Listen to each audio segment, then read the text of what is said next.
gracias. Ya retomamos una actividad más de Viernes por la Ciencia dentro de Quixote Innovation. En esta ocasión, bueno, pues tenemos que agradecer al Ayuntamiento que patrocina estas conferencias, así como, bueno, aquí está la representante Juliana Cejudo, concejala de Desarrollo Empresarial, José Antonio Sánchez Cerola en su doble vertiente de concejal de Medio Ambiente y también con director de las instalaciones. En esta ocasión contamos con Enrique Teruel como ponente. Él es, bueno, físico, es también miembro de la Asociación Española de Comunicación Científica, bloguero. También. Lo podéis seguir en Twitter, es muy bonito su @becario. Exactamente, de mis tiempos de la universidad. Y en esta ocasión, pues sobre todo porque es el comisario de la exposición de Fundación Telefónica, denominada De Madrid a la Luna. Hoy nos va a hablar de la importancia que tuvo España y las empresas españolas en la conquista de la Luna. Como siempre, va a ser una intervención corta, hasta 50 minutos, 60 minutos, y a continuación vamos a poder hacer la junta que queramos. Y por supuesto, no nos puede faltar un vino de Valdepeñas, en el cual también vamos a poder repartir con Quique lo que se nos haya quedado en el Twitter. A ver, ahora, ¿no? Sí. Bueno, buenas tardes a todos. Muchas gracias por venir. Querría agradecer lo primero de todo a Joaquín y a Isabel de Quixote Innovation por haberme invitado a estar hoy aquí con todos ustedes. También a los patrocinadores, colaboradores, etcétera, ¿no? Y bueno, para mí es un orgullo, un honor y un placer estar aquí en Valdepeñas. Aparte que me gusta mucho vuestro vino, o sea que ha sido fácil convencerme para venir, ¿no? Y por supuesto agradecerles a todos ustedes que hayan venido esta tarde por aquí. Voy a intentar hacerles una charla, conferencia amena y espero que al final pues queden satisfechos y cumplan sus expectativas, ¿no? Al final, voy a hablar un poco del pasado, ¿no? Del pasado, pero con evocaciones al futuro, ¿no? Porque la situación que tenemos ahora es debida un poco a lo que otras personas trabajaron y se esforzaron hace 50 o 60 años, ¿no? Y esta charla es un poco un homenaje a esas personas también, ¿no? Hace 50 años los norteamericanos lograron poner, en julio del año 69, a dos astronautas por primera vez en la Luna, ¿no? Era la primera vez que dos seres de la especie Homo sapiens pues pisaban otro planeta, otro suelo que no era la Tierra, ¿no? Y en esa historia, en esa gran historia que nos define como especie, pues hubo una participación española más o menos importante. Y es lo que vamos a intentar explicar hoy aquí, ¿no? Todo empezó básicamente cuando los soviéticos lanzaron el primer satélite, el famoso Sputnik. Sputnik en ruso es satélite, y lanzaron el Sputnik 1 en el 4 de octubre de 1957. Era una esfera de unos 60 centímetros de diámetro, pesaba unos 80 kilos, tenía 4 antenas y emitía un bip, bip, bip, ¿no? Que con unas antenas se podía escuchar desde la Tierra. Aquello de por sí, aunque era interesante, pero no era lo más interesante. Realmente este hecho histórico provocó un nerviosismo y una sorpresa en el mundo libre, como se llamaba entonces, en el mundo occidental, y no tanto por el satélite en sí, porque ya digo que era una esfera que emitía un ruido, básicamente, sino porque lo que realmente estaba en juego y lo que estaba detrás de todo ello era el lanzador, el cohete lanzador, el misil, realmente es un cohete, ¿no? Pero el cohete lanzador. ¿Por qué era importante o por qué esto era realmente lo preocupante, ¿no? En este caso para los Estados Unidos? Porque si eres capaz de poner algo en órbita, en ese momento ya se consiguió, quitas el satélite, pones una bomba nuclear, y puedes poner una bomba nuclear en cualquier punto de la Tierra. Con lo cual, hasta ese momento los misiles tenían un alcance, ¿no? Con esto se demostraba que ya no era el problema el alcance, podías poner una bomba en cualquier sitio, con lo cual, lógicamente, el nerviosismo cundió entre Estados Unidos sobre todo, ¿no? Los Estados Unidos intentaron rápidamente reaccionar, intentaron enviar a su vez sus satélites, sus cohetes, pero al principio fueron un desastre, explotaban nada más ser lanzados, en fin, un lío, no conseguían ponerse a la altura, ¿no? Lo que sí hicieron bien los norteamericanos fue en el año 58 crear la NASA. Al año siguiente rápidamente crean la NASA.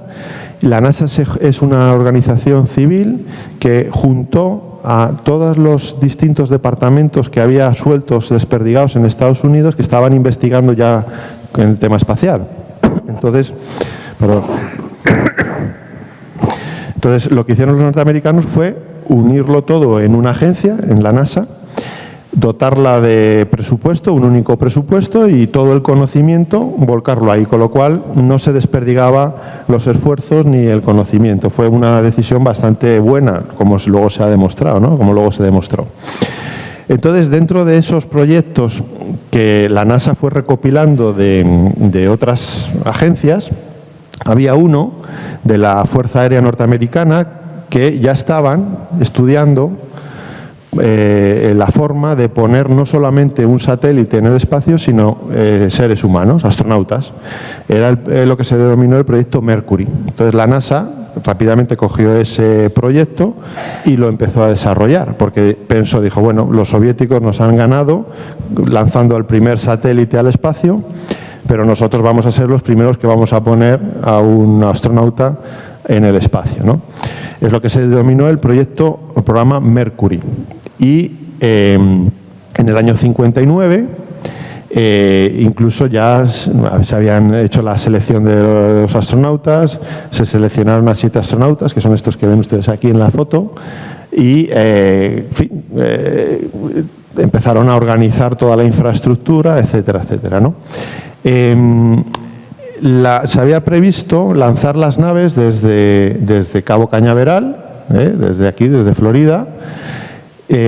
Calcularon una órbita que cruzaba el Océano Atlántico y se dirigía hacia África, porque querían evitar, sobre todo, volar por encima de la Unión Soviética y de China, que eran los enemigos de aquella época, ¿no? Con lo cual, la ruta, la órbita, el camino, pues era lanzarse desde Cabo Cañaveral, cruzar el Océano Atlántico y cruzar África, el Océano Índico, Australia y volver hacia Estados Unidos. Entonces, con estas órbitas, los norteamericanos necesitaban ir poniendo a lo largo de toda esa trayectoria en la Tierra una serie de estaciones para poder comunicarse con los astronautas, ¿no? Con la nave y los astronautas. Cada vez que pasaban por el cielo, pues la estación de turno, que son los circulitos esos que ustedes ven ahí, captaba la señal de la nave y podían comunicarse y saber dónde estaba, ¿no? Donde no había tierra, los norteamericanos pusieron barcos con antenas. Entonces, ¿qué territorio se encontraría una nave que es lanzada desde Cabo Cañaveral una vez que ha cruzado el Océano Atlántico? Pues el primer territorio que se encuentra son las Islas Canarias. Los norteamericanos miraron, en fin, las Islas Canarias son de España, pues hay que hablar con España para a ver si nos deja un terreno para poder poner nosotros ahí una estación, ¿no? Estamos hablando del año 59 y 60. Ya empezaba la década de los años 60. El 18 de marzo se firma el acuerdo entre el gobierno español y la NASA, se publica en el Boletín Oficial del Estado. Es un acuerdo muy sencillito, que simplemente es esto de aquí, y aquí quiero destacar 2 puntos. Uno es que en uno de los puntos del acuerdo se acordaba con los Estados Unidos que en la estación podía haber personal español, ingenieros, no tanto para manejar los equipos, pero sí para, bueno, ir aprendiendo, ¿eh? Y sí que es cierto que si los ingenieros españoles llegaban al nivel de los norteamericanos, pues el norteamericano se volvía a Estados Unidos y el español asumía el control. Eso nunca ocurrió en esta fase. Pero bueno, ahí estuvieron ya unos primeros ingenieros españoles. Y el segundo punto que quiero destacar es que las comunicaciones que se recibían en esa estación luego había que mandarlas a Estados Unidos, al famoso Houston, ¿no? No era, en aquella época todavía no era Houston, pero bueno, para que ustedes se hagan una idea, había que mandarlo a Estados Unidos. Y de eso se permitió que empresas españolas pudieran realizar ese traslado de la información. En concreto, lógicamente, estamos hablando de Telefónica, que era la única empresa de telecomunicaciones que había en aquella época, ¿no? Entonces, como digo, cuando los norteamericanos ya parece que están a punto de mandar al primer ser humano a orbitar la Tierra, los soviéticos se volvieron a adelantar. Y el 12 de abril de 1961, pues los soviéticos lanzaron a Yuri Gagarin, el primer ser humano en orbitar la Tierra. Fue un vuelo orbital, es decir, que logró dar una vuelta completa a la Tierra. Llegó a una altitud de unos casi 400 kilómetros de altura y estuvo en el espacio casi 2 horas, 1 hora y 40 minutos o así aproximadamente. Claro, para los norteamericanos volvió a ser otro chasco, ¿no? Porque ellos ya estaban también trabajando en esto y pensaban que iban a ser los primeros. Rápidamente, un mes después, en mayo, rápidamente ponen a un astronauta encima del cohete Mercury y a Alan Shepard y le mandan al espacio en un vuelo suborbital. Que la diferencia con el vuelo orbital de Gagarin es que Alan Shepard llegó al espacio, llegó a unos 180 kilómetros de altitud y cayó otra vez a la Tierra. No llegó a dar una vuelta completa, por eso es suborbital, no es orbital, ¿vale? Pero es cierto que estuvo en el espacio, porque dependiendo de quién lo cuente, el espacio a partir de los 80 kilómetros, 100 kilómetros ya se estima o ya se asume que se ha llegado al espacio. Él estuvo a 187 kilómetros, me parece. Con lo cual, bueno, llegó al espacio, pero claro, comparado con el vuelo de Gagarin, aún así, pues esto no era, ni siquiera lo igualaba. Era, bueno, sí, hemos puesto a un astronauta en el espacio, su vuelo duró 15 minutos y bueno, bien, pues ahí están, ¿no? Pero, 20 días después de que los norteamericanos lanzaran a un astronauta al espacio en un vuelo suborbital y Gagarin lo hizo un vuelo orbital un mes antes, el presidente de Estados Unidos, Kennedy, se implanta en el Congreso y suelta un órdago y dice: me comprometo a que Estados Unidos ponga astronautas a pisar la Luna antes de que acabe la década de los años 60. O sea, en 9 años vamos a poner astronautas en la superficie de la Luna. O sea, un órdago en toda regla. ¿Por qué hizo esto? Básicamente porque él sabía que a corto plazo nunca iba a ganar a los soviéticos. Los soviéticos siempre les estaban ganando a corto plazo. Pero a largo plazo y en un viaje a la Luna hay que desarrollar una serie de tecnologías que tampoco los soviéticos las tenían. Con lo cual, al final, él pensaba que a largo plazo sí que iban a ser capaces, como así ocurrió, de ganar a los soviéticos, ¿no? Entonces, este es el marco en el que se creó el programa Apolo.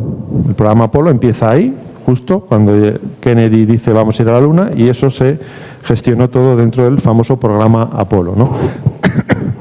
Pero antes de ir a la Luna hay que, digamos, desarrollar otros programas o tuvieron que desarrollar otros programas. El Mercury es el que les he comentado antes y el Géminis, que sería el que va entre el Mercury y el Apolo.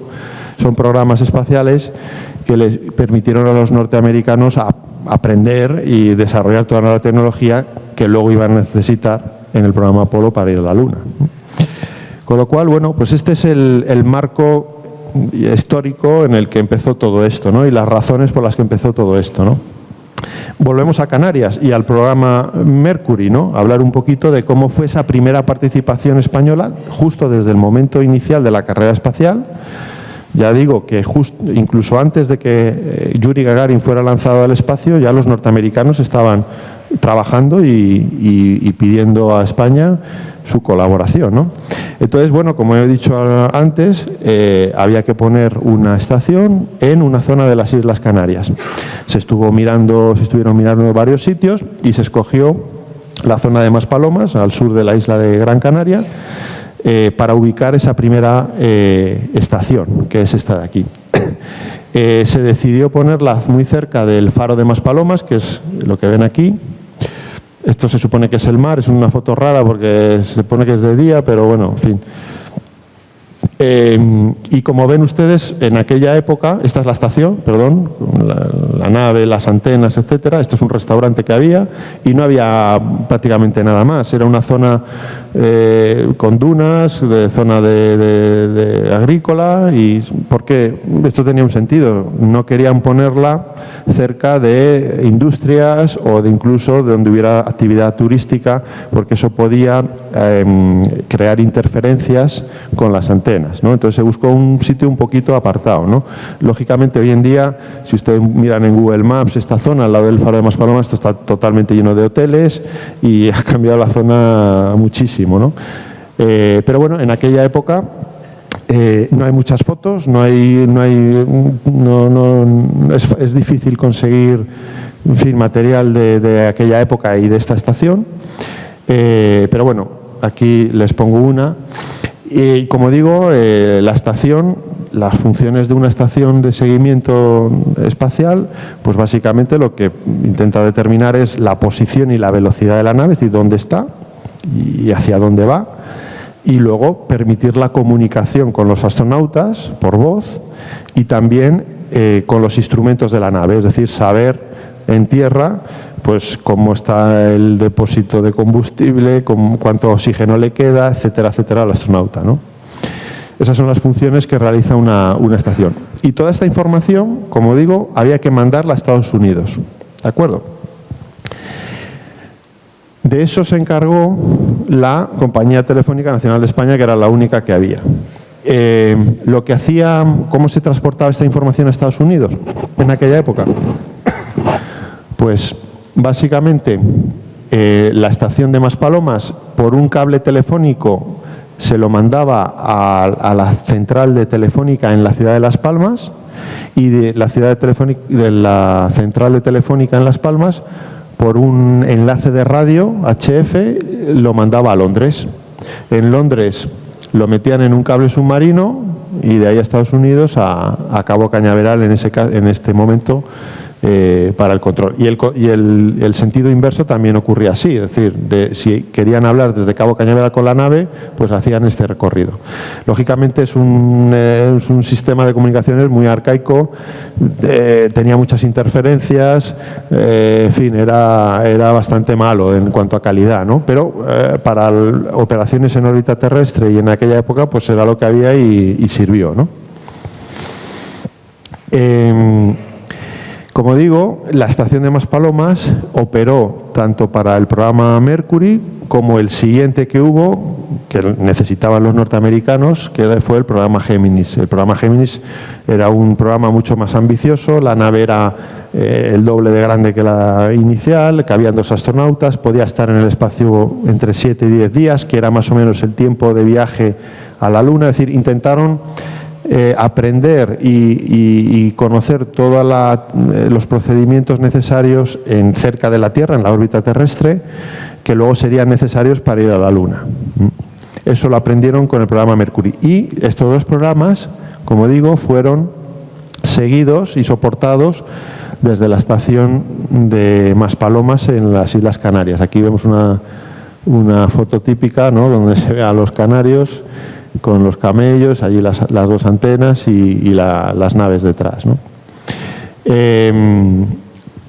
Pero, ya hemos dicho, el reto era ir a la Luna, y esto eran los inicios, ¿no? Voy a explicar un poquito que fue el programa Apolo, es decir, la tecnología que hubo que desarrollar, las misiones, todo eso para que vean la envergadura de la gesta, ¿no? Que desde luego no era dar vueltas alrededor de la Tierra, esto era bastante más complicado y más peligroso, lógicamente, ¿no? Lo primero que tuvieron que construir fue la nave para ir y volver a la Luna y desde la Luna, ¿no? Esta es lo que se llama la nave Apolo. La nave Apolo en realidad está formada por 4 partes.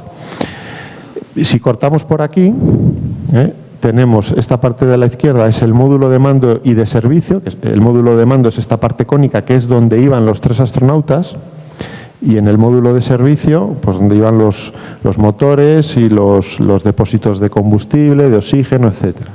Entonces, todo esto es el módulo de mando y de servicio, como digo, módulo de mando y módulo de servicio. Y esta parte de aquí, de la derecha, es el módulo lunar, que a su vez consta de 2 partes. La etapa de ascenso, que es esta de aquí, donde van 2 astronautas, y la etapa de descenso, que es esta de aquí. ¿De acuerdo? Eso es como cómo iban los astronautas hacia la Luna y cómo regresaban. También hubo que construir, que este fue uno de los grandes éxitos y uno de los grandes kits, el famoso lanzador o el cohete Saturno V. El Saturno V ha sido el cohete lanzador más grande y más impresionante que se ha construido nunca. No se ha vuelto a construir nada igual. Después la NASA no ha vuelto a construir nada similar. El transbordador no tiene nada que ver, el transbordador espacial no tiene nada que ver con esto. Las naves Soyuz tampoco, en fin. Era un cohete que constaba de 3 etapas y en lo alto de todo, aquí, es donde iba el módulo de mando y servicio, con el cono, donde iban los 3 astronautas, y aquí en esta parte de aquí iba el módulo lunar. ¿Vale? Como digo, este cohete pues realmente fue una genialidad de un ingeniero alemán que se llamó Wernher von Braun y gracias a él pues se pudo, si no se hubiera desarrollado este cohete no se hubiera podido ir a la Luna, ¿no? Eso para empezar. Para que se hagan ustedes idea de las dimensiones del cohete, el cohete medía unos 110 metros de alto y lo he hecho una comparativa con una torre famosa de Madrid, la del BBVA, que está ahí en Nuevos Ministerios, que mide aproximadamente 107 metros. O sea, con lo cual, si ustedes van a Madrid y pasean por la Castellana y ven este edificio, pues acuérdense que el cohete que mandó seres humanos a la Luna pues medía más o menos esa altura. O sea, era bastante grande, ¿no? ¿Cómo es el viaje a la Luna? ¿Cómo se va, se vuelve? ¿Cómo se hizo realmente el viaje a la Luna? Voy a utilizar los dibujos que usó la NASA para explicar al resto del mundo cómo se va y se vuelve de la Luna. La primera parte de aquí es lógicamente los astronautas se meten arriba del cohete, en el módulo de mando, se chequean los sistemas, se ve que está todo correcto y se procede al lanzamiento. Lanzamiento en órbita terrestre, el cohete va perdiendo etapas para ir ganando velocidad y llega a la órbita terrestre.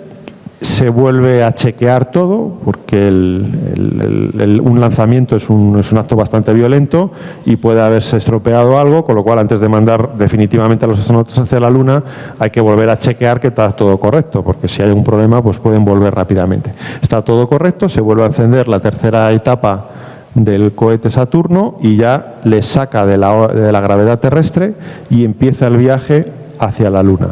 Este viaje duraba más o menos 2-3 días. La Luna y la Tierra están separadas unos 300.000 kilómetros. Entonces, más o menos, aunque iba muy rápido, se llegaban a velocidades en la ida de unos 25.000 kilómetros hora y en la vuelta de unos 40.000. O sea, estamos hablando de que iba muy rápido, pero bueno, tardaban 2 o 3 días, ¿no? En esos 2 o 3 días de camino hacia la Luna, se hacía la maniobra de transposición, que era el módulo de mando y de servicio daba la vuelta, capturaba al módulo lunar, lo enganchaba, lo separaba, y esto es lo que les explico al principio, que esto es como iban hacia la Luna, ¿no? En ese viaje se chequeaba, lógicamente, que la trayectoria fuera la correcta, que no se habían desviado, en fin, iban haciendo todo ese tipo de chequeos y llegaban a las proximidades de la Luna. Y cuando llegaban a la Luna, lo que tenían que hacer era frenar. Iban muy rápido, si no frenaban, la gravedad de la Luna no les hubiera atrapado y hubieran seguido su camino. Entonces necesitaban frenar, daban la vuelta a la nave, encendían un motor y frenaban. Y eso hacía que la gravedad de la Luna les atrapara y quedaran dando vueltas alrededor de la Luna, en órbita lunar. Sería la inserción en órbita lunar. Una vez que están ya dando vueltas en la órbita de la Luna, los 2 de los 3 astronautas que iban en el módulo de mando se pasan al módulo lunar y se separan las 2 naves. Esta es la que baja a la Luna con 2 astronautas y esta es la que se queda en la órbita lunar con un astronauta. Este no bajaba a la Luna, este se quedaba allí esperando a los compañeros. Iba a la Luna pero no bajaba, o sea, se quedaba un poco... pero bueno, oye, ir a la Luna está bien también.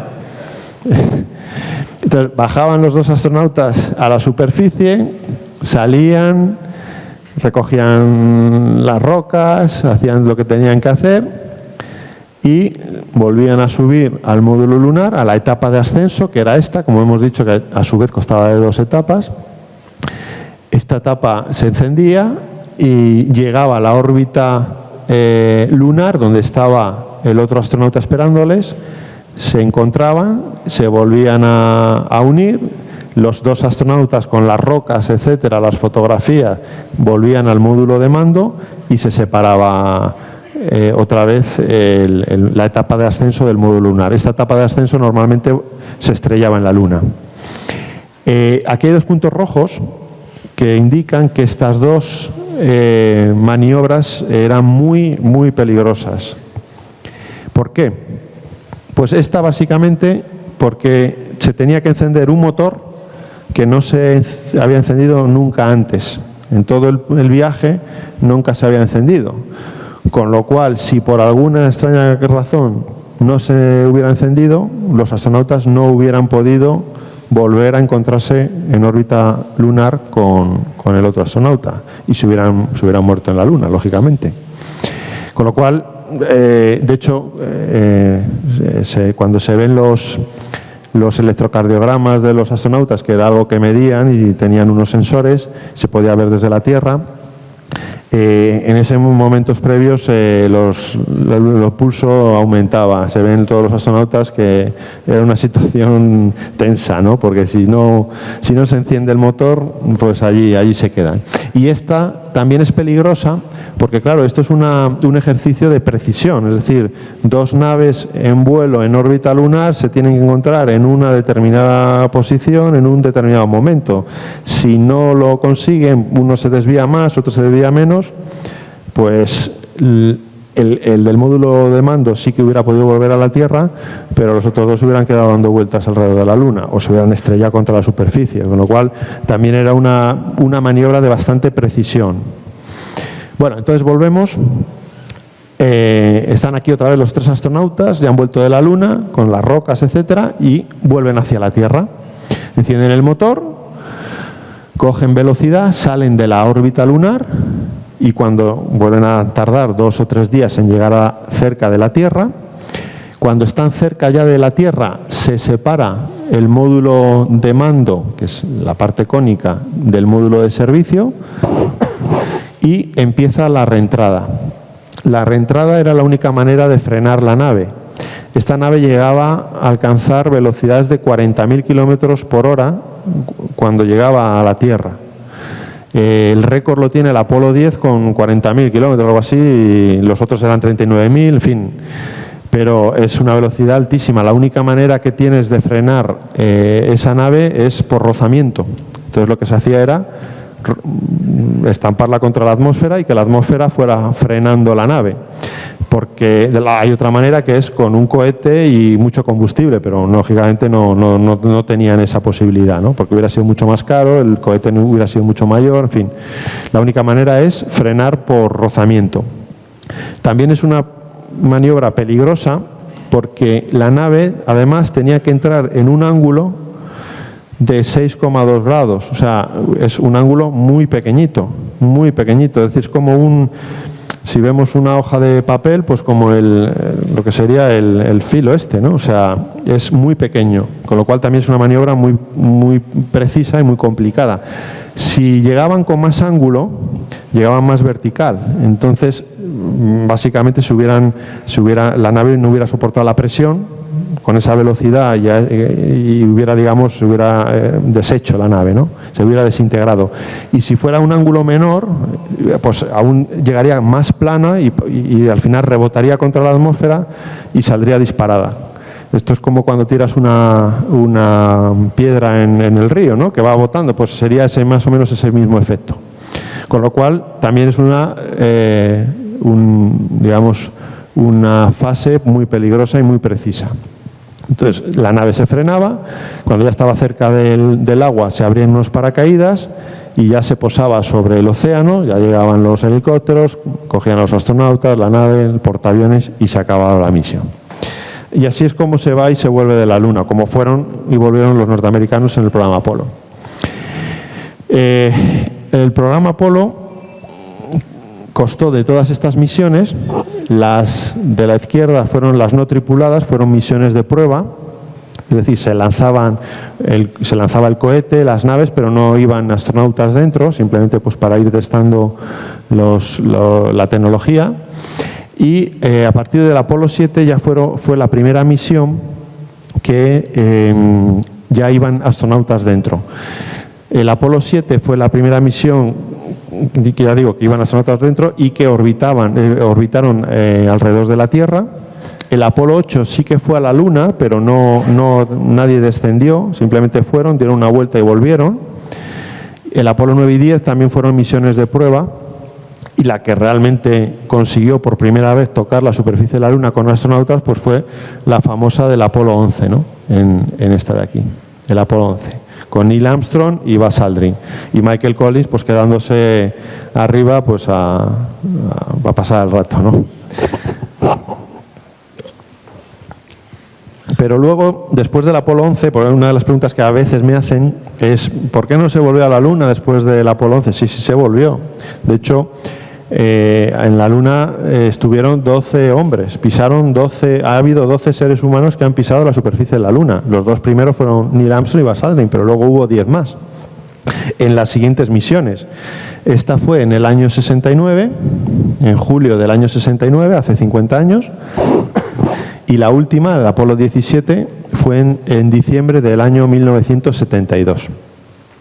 Salvo la del Apolo 13, que tuvieron un problema y casi no lo cuentan, el resto pues consiguió el objetivo de aterrizar en la Luna, ¿no? Estos son los 12 hombres que han pisado la Luna. Este es el Apolo 11, el Apolo 12, el Apolo 14, 15, 16 y 17. Este es el último hombre que pisó la superficie de la Luna. De estos 12 hombres, ya solamente 4 siguen vivos, el resto pues ya han fallecido, ¿no? Han pasado 50 años de aquello y muchos pues han fallecido, ¿no? Pero todavía hay cuatro personas que forman quizá el club más exclusivo del mundo, ¿no? Los 4 que han moonwalkers, que llaman, que han caminantes lunares, ¿no? Entonces, básicamente esto es el resumen del programa Apolo. Y ahora viene la parte buena, la parte de, bueno, ¿y España al final qué hizo en todo esto? Bueno, pues lo primero que hicieron los norteamericanos fue crear otra red de seguimiento, otra red de estaciones de seguimiento de vuelos tripulados distinta a las del proyecto Mercury y Géminis que les he explicado antes, porque esas estaciones primitivas, como ya he explicado antes, no tenían la capacidad suficiente. Es decir, aquí necesitas ya tener una serie de antenas muchísimo más grandes para poder comunicarte a distancias lunares, a 300.000 kilómetros de distancia. Necesitas antenas más grandes y otro tipo de tecnología, porque no te vale el enlace vía radio que habíamos hablado, que en fin, que era una de calidad bastante pésima, ¿no? Entonces, crean la red de la MSFN, de la red de seguimiento de vuelos tripulados. Entonces, la primera estación que ponen son estaciones, las principales hay 3 solamente, y las principales tienen una antena de 26 metros de diámetro. La primera y la principal la pusieron en Goldstone, en California, lógicamente en su propio territorio. Entonces necesitaban poner otra estación 120 grados al oeste de Goldstone y buscaron otro sitio cerca de Canberra, en Australia, y la pusieron aquí. Y por otro lado necesitaban poner otra estación a 120 grados al este de Goldstone, más o menos pues esta zona. Ahora explicaré por qué hacen falta 3 estaciones separadas 120 grados cada una. Entonces, bueno, como España y Estados Unidos ya estaban colaborando en aquella época, pues fue bastante fácil el decir, oye, ¿nos dejáis otro terreno para poner otra estación? Y bueno, pues lógicamente dijeron que sí, ¿no? También dentro de otro acuerdo renovado, y aquí ya sí que España se puso más seria en el sentido de permitir que hubiera personal español ya manejando los equipos, y que si llegaban al nivel técnico del personal americano, pues el personal americano se retiraría a Estados Unidos y asumiría el control el técnico español, el ingeniero español. Aquí ya sí que eso sí que ya ocurrió. Entonces, bueno, crearon esta red. También en los sitios donde no había en los sitios donde no había tierra ponían barcos con antenas, y era la que iba a dar, esta es la red que iba a dar soporte a los vuelos a la Luna. ¿Por qué hace falta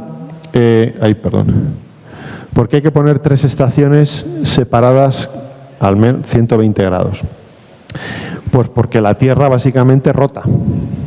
Entonces, cuando una antena, por ejemplo esta, está en contacto con la nave, pues normalmente suele estar en contacto con la nave unas 8 horas al día, porque la Tierra va rotando, y entonces llega un momento que esta antena se ocultaría por aquí y ya no tendría el enlace directo que es necesario tener con la nave. Hay que tener una comunicación constante y permanente, segundo a segundo, para tener controlado la misión, ¿no? Y a dar un apoyo a los astronautas en caso de algún problema, ¿no? Entonces, la solución es muy sencillo.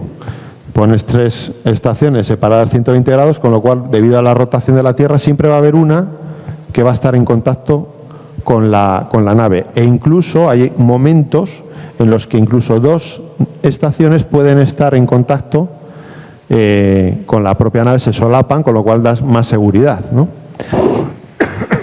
Esa es la razón de por qué había que poner 3 estaciones, una en Australia y otra en España. La estación española, la principal, se puso en la Sierra de Madrid, al lado del pueblo de Fresnedías de la Oliva, cerca del Escorial.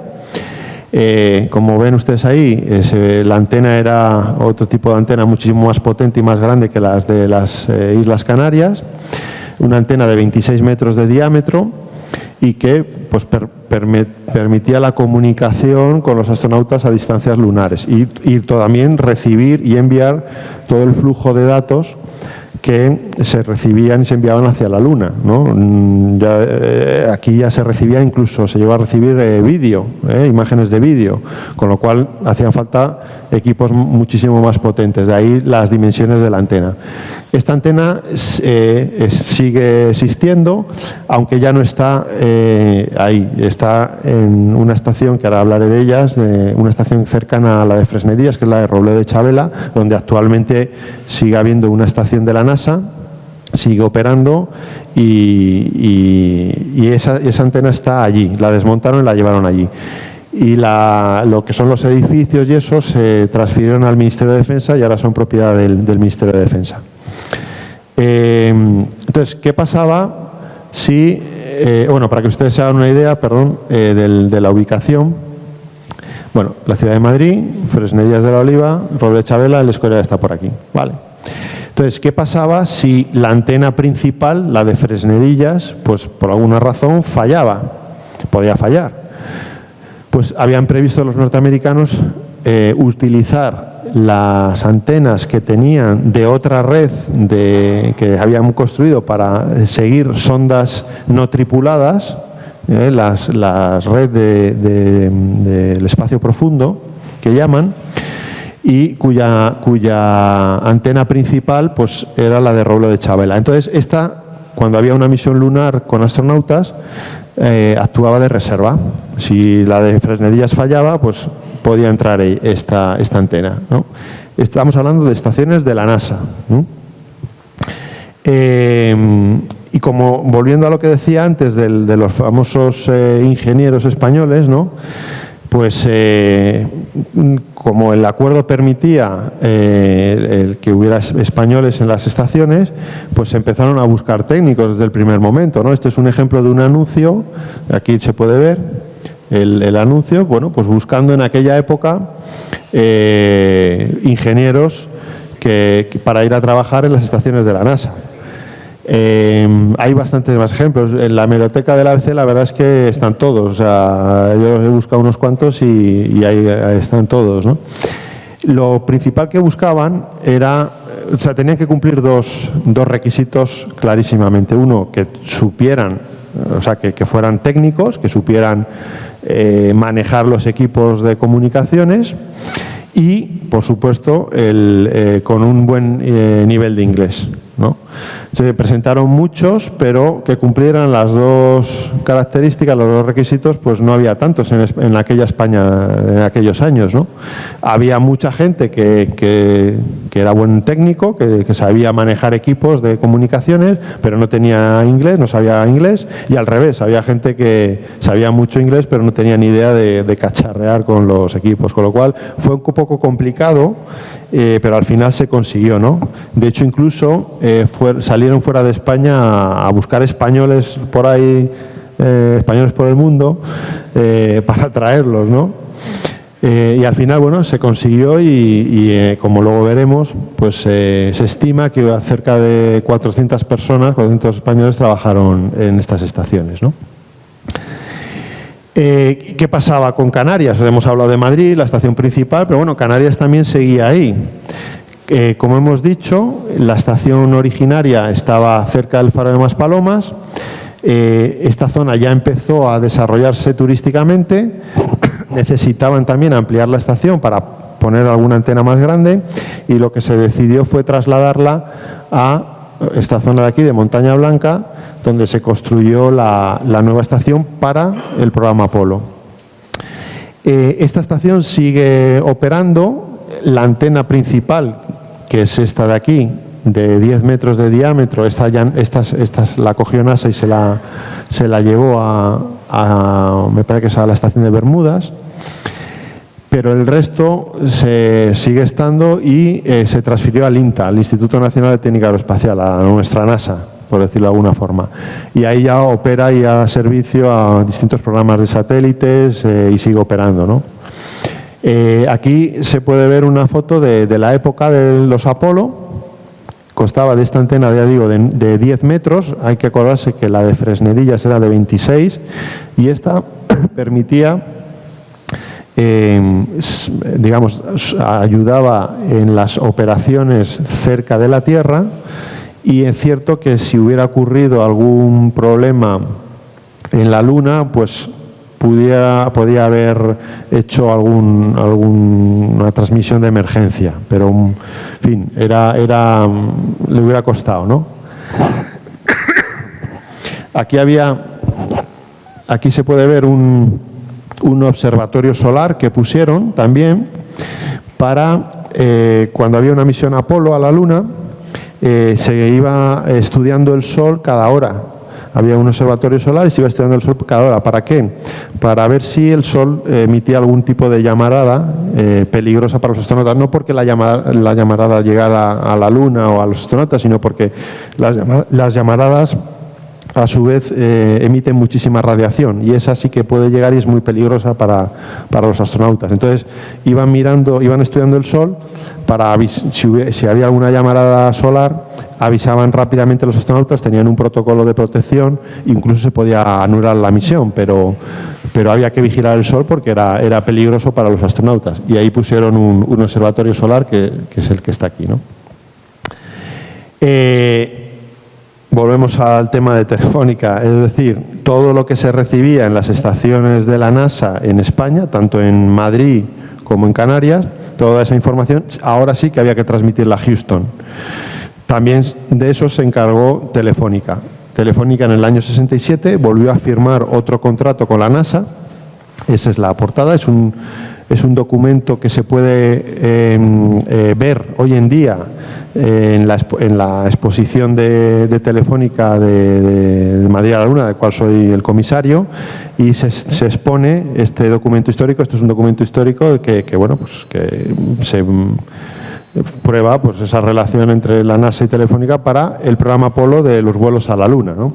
En este contrato, la NASA le pidió a Telefónica que construyera 2 estaciones de comunicaciones vía satélite, una cerca de Madrid, o en Madrid, para dar servicio a las estaciones de la NASA en Madrid, la de Fresnedillas y Robledo, y otra en Canarias.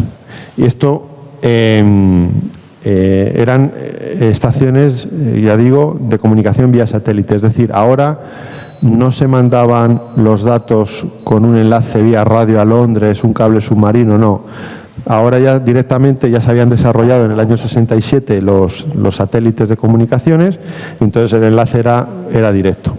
La principal antena que construyó Telefónica, que todavía existe y se puede ver, y aunque no está operativa, pero las antenas y todo están allí, es la de Buitrago de Lozoya. Esto está en el norte de la provincia de Madrid, muy cerca de la A1, de la autopista de Burgos, y esta antena pues fue la que por ahí pasaron todas las comunicaciones de Armstrong, etcétera, ¿no?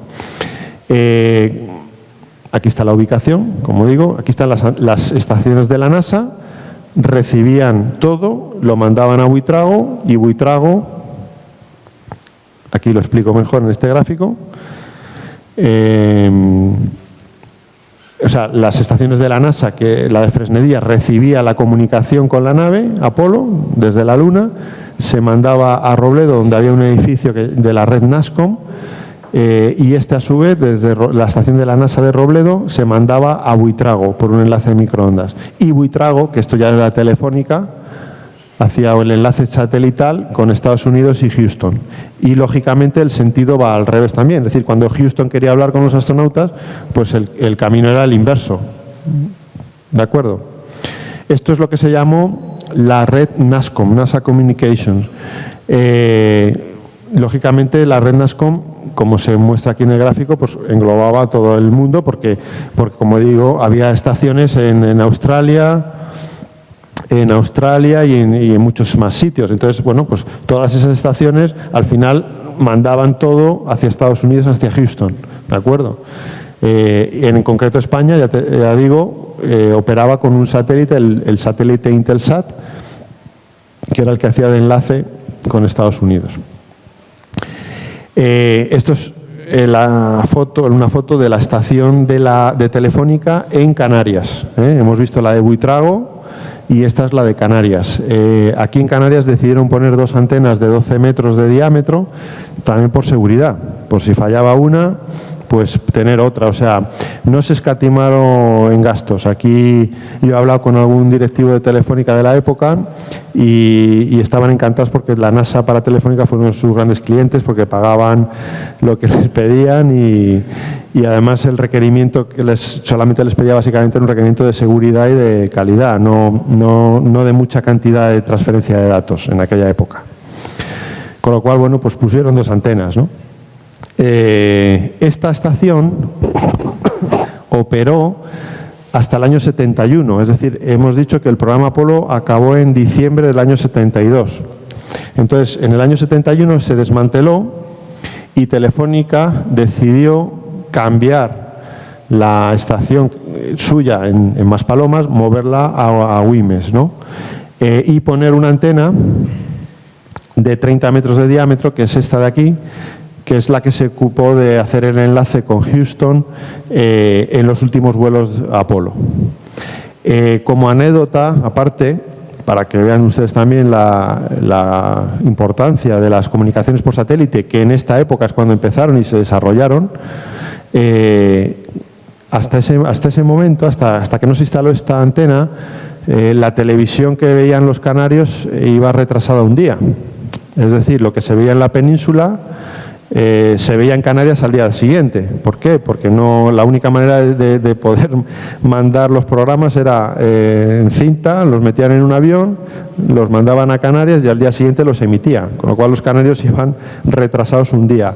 Bueno, pues gracias a esta antena ya los canarios desde el año 71 pudieron ver la televisión en directo como el resto de los españoles. Con lo cual, bueno, aquí quiero resaltar un poco la importancia también del programa Apolo y para la mejora de los ciudadanos, ¿no? Como un aspecto secundario seguramente, pero bueno, a los canarios seguramente el programa Apolo les vino muy bien, por esta razón. Ya voy a ir acabando la charla, no sé cómo vamos de tiempo. Yo siempre me gusta acabar, bueno, pues haciendo la reflexión si todo aquel esfuerzo mereció la pena, ¿no? El mandar astronautas a la Luna en los años finales de los 60, si aquello pues fue algo importante o bueno, fue una cosa que, bueno, en fin, un órdago que lanzaron los americanos, que ganaron lógicamente, pero bueno, yo creo que desde un punto de vista científico el ir a la Luna no fue realmente, yo creo que no merece la pena, en el sentido de que gastarse todo ese dineral para mandar astronautas a coger unos 400 kilos de roca, que fue más o menos lo que trajeron entre todas las misiones. Bueno, amplió el conocimiento de la Luna, pero hombre, puedes saber ese conocimiento sin gastarte tanto dinero simplemente enviando sondas, ¿no? Son mucho más baratas, mucho más vamos, no hay riesgo para el ser humano, ¿no? Con lo cual, desde el punto de vista científico, no sé si mereció la pena.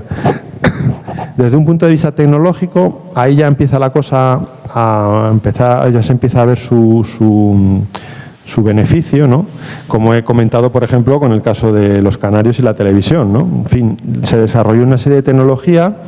Se desarrolló las comunicaciones vía satélite, estudio de materiales, etcétera, que hoy en día incluso todavía pues podemos digamos beneficiarnos, ¿no? Pero desde luego, si por algo mereció la pena todo esto, es básicamente porque se hizo historia. Es decir, era la primera vez, como he dicho al principio, que el Homo sapiens salía de la Tierra, de nuestra cuna, de nuestro hogar, y demostraba que podía realizar viajes interplanetarios, podía ir a otros sitios fuera de la Tierra, ¿no?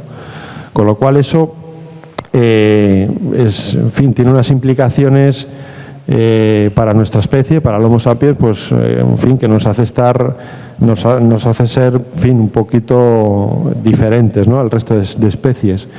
Y bueno, incluso pues quizá tenga incluso hasta consideraciones filosóficas, ¿no? Es decir, es un hecho histórico que nos define como especie, ¿no? Por tanto, yo creo que en el fondo sí mereció la pena, ¿no?, todo aquello. Ya voy a acabar con dos cosas. Una es la foto del personal de la estación principal de Fresnedillas de la Oliva en Madrid, en NASA. Aquí estuvieron trabajando unos 200 españoles, que son los que se ven ahí. El resto trabajaban en Robledo, en Buitrago, en Canarias, pero básicamente la estación principal de Fresnedillas bueno, es esta, y aquí estaban la foto de grupo durante el último año del programa Apolo. Y quiero recordar el reconocimiento que hizo Neil Armstrong cuando vino a España. Se va a cumplir ahora en octubre 50 años de la visita de Neil Armstrong, Buzz Aldrin y Michael Collins a España, después de su viaje a la Luna, que bueno, pues dijo que sin las comunicaciones mantenidas entre la misión Apolo 11 y las estaciones españolas, pues ellos posiblemente no hubieran podido aterrizar en la Luna, ¿no? Con lo cual es un gran reconocimiento de que, oye, gracias a esta participación, pues ellos pudieron lograr también su objetivo, ¿no? Y ya para terminar todo, aquí voy a abusar un poco de su confianza, pero aunque es todo sin compromiso.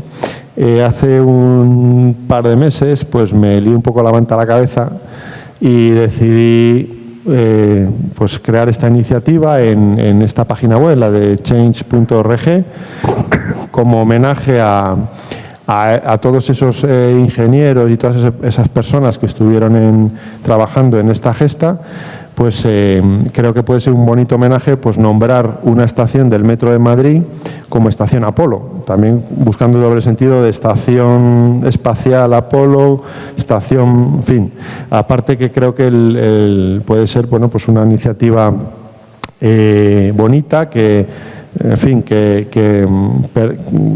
puede hacer pensar a las personas qué pasó en las estaciones Apolo durante aquella época, y a lo mejor puede inspirar a algún joven a, bueno, pues a dedicarse a la ingeniería, a las telecomunicaciones y a lo mejor pues cuando se ocurra el viaje a Marte, que yo creo que no lo voy a ver, pero bueno, algún día ocurrirá, pues a lo mejor algún chaval que conozca esta historia pues puede hacer algo, ¿no?, interesante. Lógicamente sin compromiso, tienen que entrar en la web si ustedes quieren, se dan de alta, firman la petición y ya está. No sé si lo conseguiremos, pero bueno, ahí está. Estoy a su disposición para preguntas que me quieran hacer o vamos al vino, en fin, muchas gracias y espero que les haya gustado.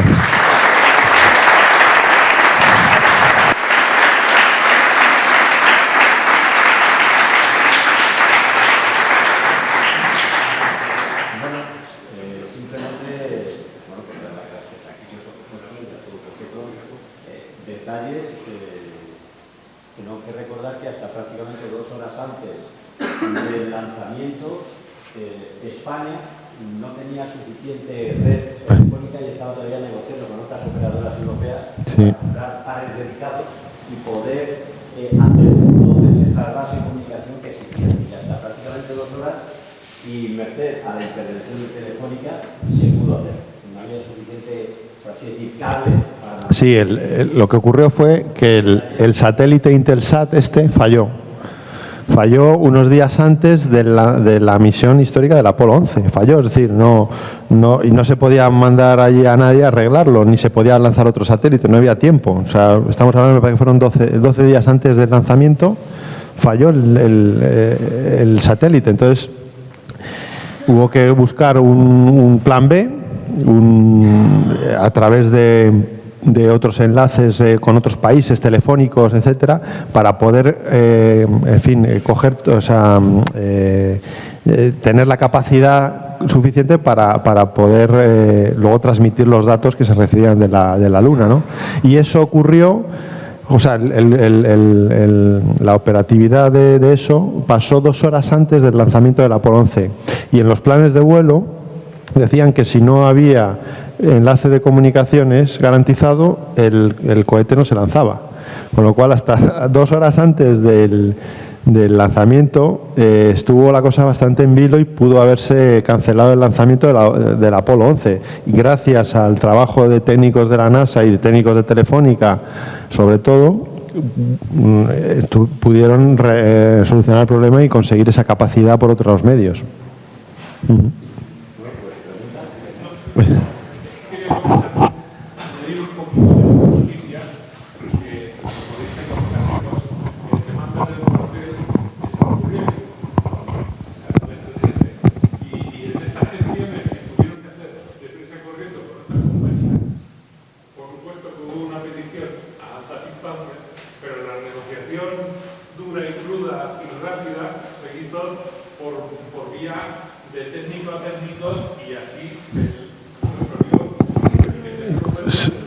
Sí. Correcto, sí, lo conozco y de hecho, bueno, es la fuente de la historia. Hay una persona, uno de los técnicos norteamericanos, que se llama, no me acuerdo ahora, que él fue uno de los implicados en esos hechos y escribió un blog donde cuenta con todo tipo de detalles lo que pasó en aquellos días y es la fuente de esta información. Luego yo he intentado investigar por otros medios y tal y sí, desde luego fue así, vamos. Sí, sí.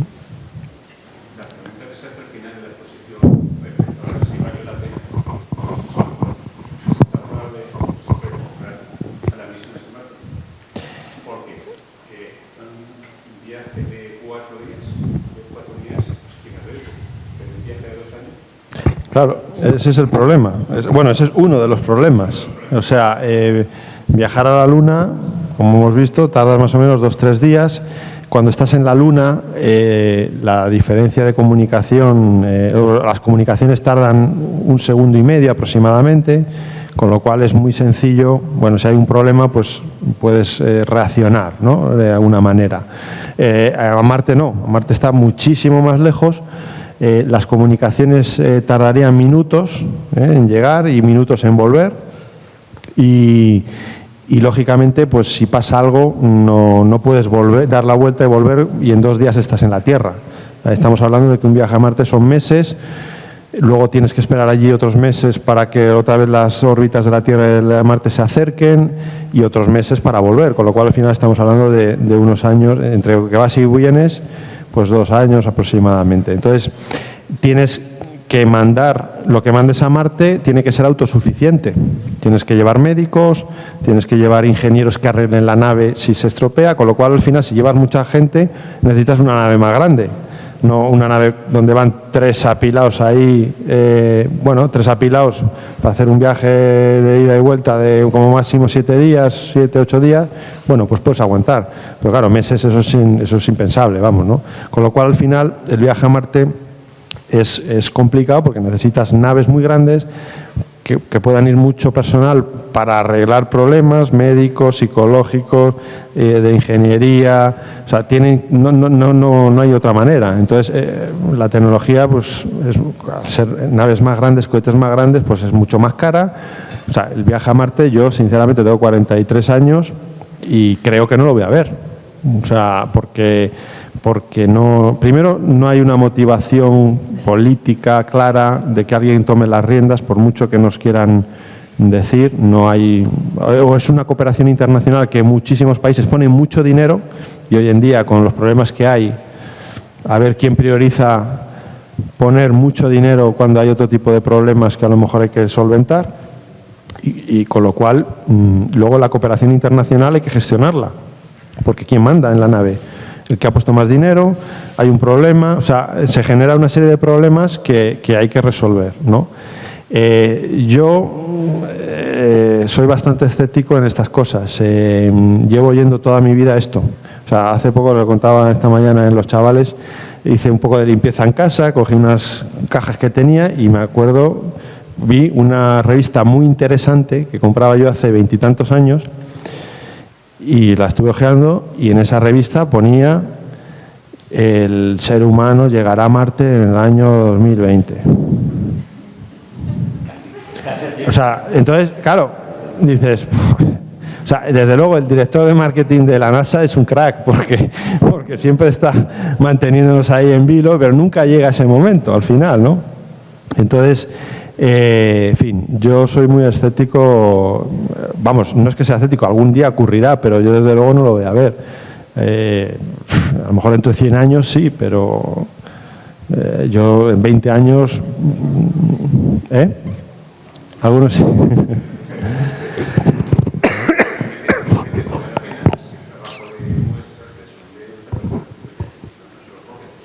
Sí, pero no hay esa motivación clara. Es decir, sí, se mandan para investigar, pero cuando se fue a la Luna, los norteamericanos mandaron varios programas de sondas, la Surveyor, o sea, con una finalidad clara, que era investigar la Luna, a ver dónde podemos aterrizar, cómo es el suelo, cómo está, a ver si la nave va a aguantar. Había una motivación clarísima. Hoy en día sí, se mandan sondas a Marte, está muy bien, se aprende mucho de Marte, pero pero no tiene la finalidad última de, no, esto es porque vamos a ir dentro de 10 años allí. Bueno, sí, se va haciendo y hay que hacerlo, lógicamente. Pero vamos, de momento se está recopilando información. Bueno, ahí estará y cuando sea necesario usarla, pues se abrirá el cajón y dirá, a ver, ¿qué hicimos en Marte? Pues mira, hicimos esto, ah, vale, pues esto nos puede servir ahora sí, para el viaje a Marte. Pero bueno, es una opinión, o sea, es mi opinión, no tengo por qué tener razón y ojalá me equivoque. Yo tengo otra pregunta. Tengo mucha curiosidad en el proceso de levantar la nave desde la Luna. ¿De levantar, perdón? Cuando tuvieron que salir desde la Luna para encontrarse con el otro módulo, ¿eso se sincronizaba de alguna manera máquina a máquina o eran ellos los que tenían que darle a un botón hablando? No. A ver, en esta fase, estábamos aquí, por aquí. Lógicamente las naves llevaban un ordenador, cada una. Entonces, lógicamente, los cálculos de las trayectorias, del tiempo que tenía que estar funcionando el motor, la dirección a la que tenía que apuntar y viajar la nave, etcétera, todo eso se calculaba y lo hacía un ordenador. Siempre está el factor humano, por si el ordenador falla, tienes que ser capaz, el astronauta tiene que estar entrenado para ser capaz, en caso de ese tipo de fallos, reaccionar y poder salvar la papeleta. Pero en realidad estas operaciones las hacía un ordenador y además también las aportaba mucho las estaciones, porque las estaciones sabían exactamente la posición, la velocidad, la dirección de las naves. Entonces, esa información se transmitía, como hemos dicho, vía telefónica y tal, en segundos a Houston, a los ordenadores de Houston, donde recalculaba todo y mandaba la información a los astronautas. O sea, no era... tenía una parte de trabajo manual, pero este tipo de cosas las hacía un ordenador y si no... Sí, claro, no, por supuesto, siempre... Por supuesto, al final un ingeniero, al principio de todo, que diseñara estos sistemas, se tuvo que poner delante de un papel en blanco o un equipo de ingenieros y decir, a ver, este problema, ¿no? El encuentro en órbita lunar, ¿cómo lo podemos solucionar? Un valor añadido. Muchos de las equipaciones y los equipos no se habían podido probar nunca, porque no servía para nada probarlo en la Tierra, porque luego iban a ser. Entonces los motores, por ejemplo, no se habían probado jamás. Entonces, teóricamente, de aquí que se podía saber su comportamiento, pero así cruzando nunca se había podido, no se sabía el comportamiento. Muchísimos de los equipos no se habían probado jamás. La suerte que tú... Los amortiguadores cuando aterrizaban. Sí. La suerte que tuvieron los astronautas es que no había problema de dinero en aquella época en Estados Unidos. O sea, en cualquier proyecto hay tres patas. Está el precio, la calidad y el tiempo y el plazo. No puedes garantizar las tres patas a la vez. Como máximo puedes garantizar dos. Los norteamericanos tenían el precio, o sea, el dinero, y querían calidad, o sea, seguridad. Con lo cual, perdón, al revés. Querían calidad y tenían un plazo de tiempo determinado antes de que acabara la década, ¿vale? Con lo cual, la tercera pata que les queda es el precio, el dinero. Con lo cual, al final, dices, si tú quieres calidad y quieres cumplir unos plazos, la única manera es con dinero, pagarlo. Y los norteamericanos lo pagaron. Entonces, movieron tal cantidad de recursos. Estamos hablando de que el programa Apolo en total se estima que unas 400.000 personas trabajaron en esto, ¿no? Creo que son como 10 veces la población de Valdepeñas. Entre ingenieros de la NASA, ingenieros de las empresas que construían los cohetes, las empresas que construían las estaciones, o sea, los españoles en las estaciones. O sea, muchísima gente, muchísimo dinero. Se estima que se gastó unos 25.000 millones de dólares de la época, que yo no soy economista, pero he leído hace poco una estimación y me parece que son como 5 veces más hoy en día. Serían como 125.000 millones de dólares, o sea, algo similar en euros, lo que costó el ir a la Luna en el programa Apolo en esos 9 años. Con lo cual, hombre, el dinero, pues al final permitieron decir, bueno, no tenemos toda la seguridad, pero vamos a gastar lo que sea para tener un nivel de seguridad del 99%.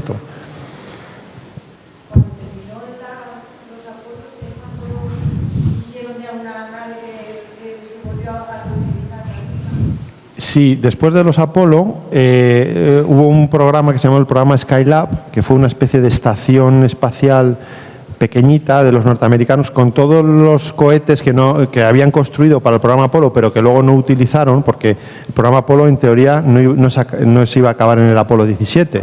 Sí, iba a haber, me parece, 2 o 3 misiones más. Entonces, llegó un momento que por los recortes ya se había conseguido el objetivo y tal. Bueno, se habían construido esas naves, pero no llegaron a volar. Entonces, se reutilizaron y se hicieron 2 misiones, básicamente. Primero, el Skylab, que fue una estación espacial pequeñita con los restos de los cohetes Saturno que se habían construido y no se usaron.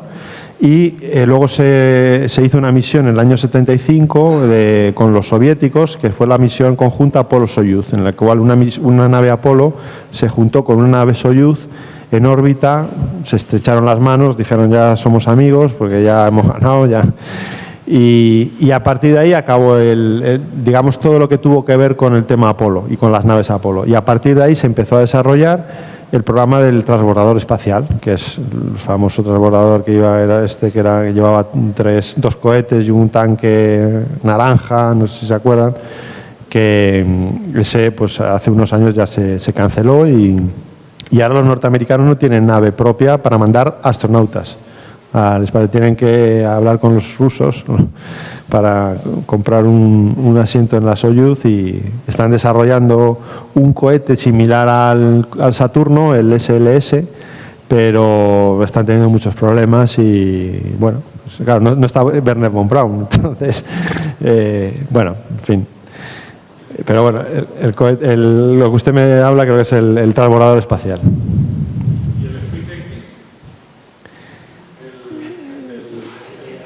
Bueno, eso es iniciativa privada y eso pues eso es cuestión de dinero también. Es decir, si ponen dinero y tal está muy bien, pero bueno, vamos a ver también, porque en fin, hay que esperar, pero bueno, de momento va bien, pero vamos a ver.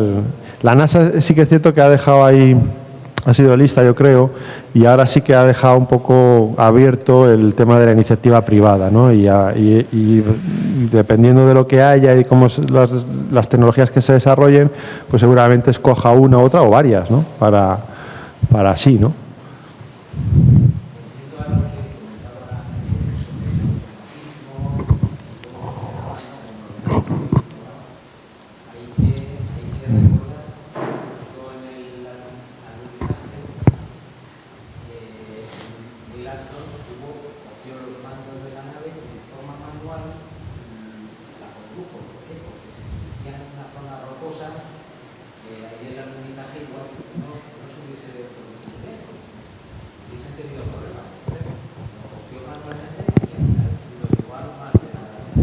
Sí, correcto. El alunizaje estaba previsto también hacerlo de forma automática, ¿no? Un piloto automático.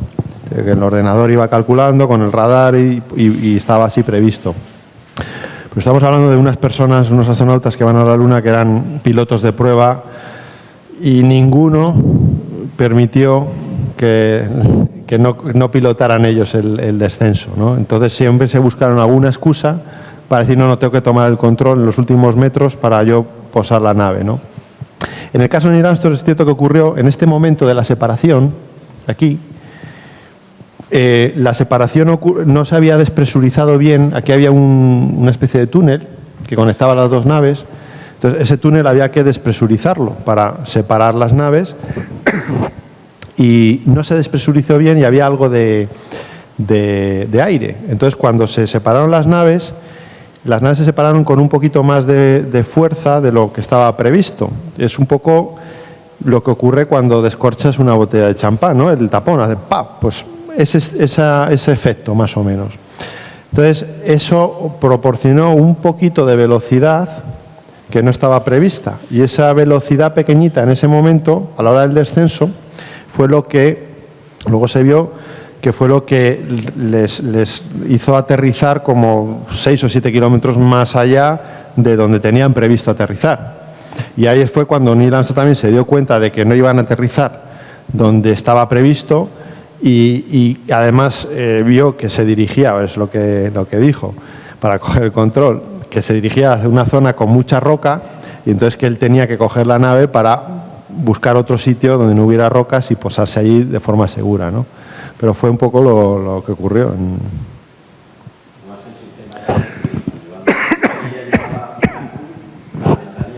Sí.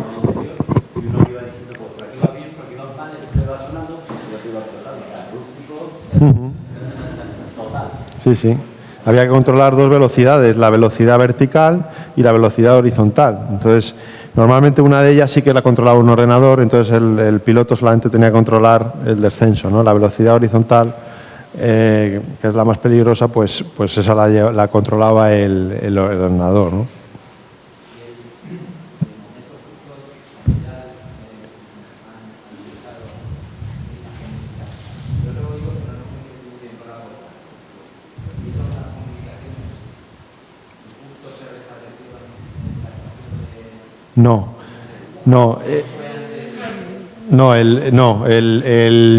En el descenso, o sea, aquí, en esta fase, hasta esta fase, esto ocurrió bajo el soporte de Fresnedillas.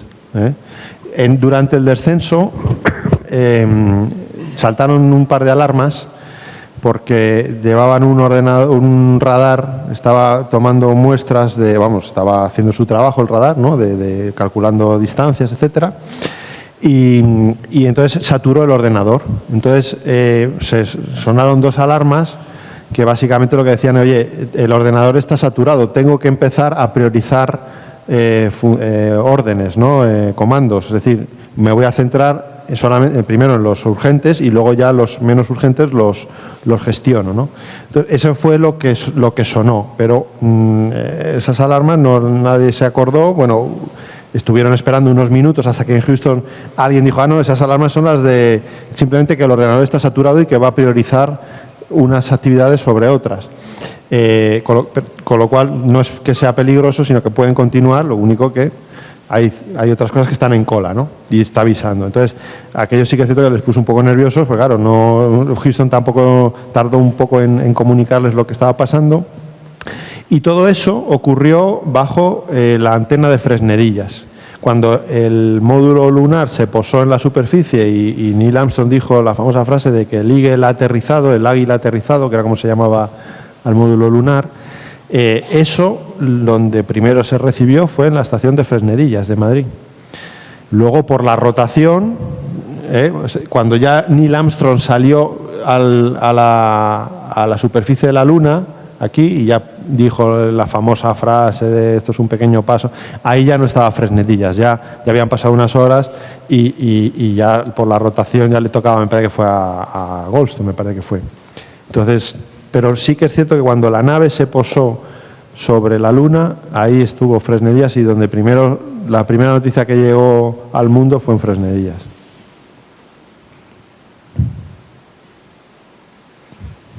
Bien. Bueno, pues ahora nos vamos a tomar todo. Y podemos, ya si queremos. Ya, ahora me podéis liar, ¿no? Ahora.